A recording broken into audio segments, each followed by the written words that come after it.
Laking tuwa ng grupo ng mga PWD na nabigyan sila ng pagkakataon na makiisa sa kadiwa ng Pangulo sa Ligao City. Ang detalye sa Balitang Pambansa ni Emmanuel Bongcodi ng Radyo Pilipinas Albay. Matagumpay na inilunsad sa Ligao City ang kadiwa ng Pangulo, isang programa na naglalayong bigyang suporta ang mga lokal na magsasaka at producer sa pamamagitan ng direktang pagbebenta ng kanilang mga produkto sa mas abot kayang halaga.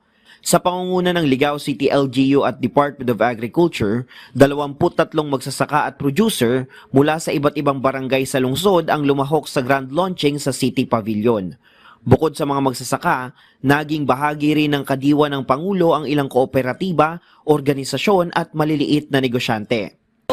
Suportahan po natin ang ating mga lokal na magsasaka at ang ating mga lokal na mga negosyante, lalo na yung mga small enterprises.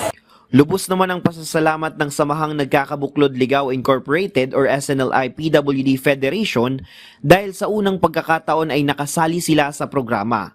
Malaking oportunidad ito para sa kanilang grupo upang maipakilala ang kanilang mga produkto na karaniwang ibinibenta lamang tuwing agri-fair. Produkto po ng PWD, peanut butter, tapos may communal garden. Doon namin kinukuha yung mga produktong kinitinda namin dito. Lalong-lalo na pag ginaganap ang agri-fair. Patuloy namang hinihikayat ng City Government of Ligao ang iba pang interesadong magsasaka at negosyante na sumali sa susunod na kadiwa ng Pangulo upang mas mapalakas ang lokal na agrikultura at kabuhayan.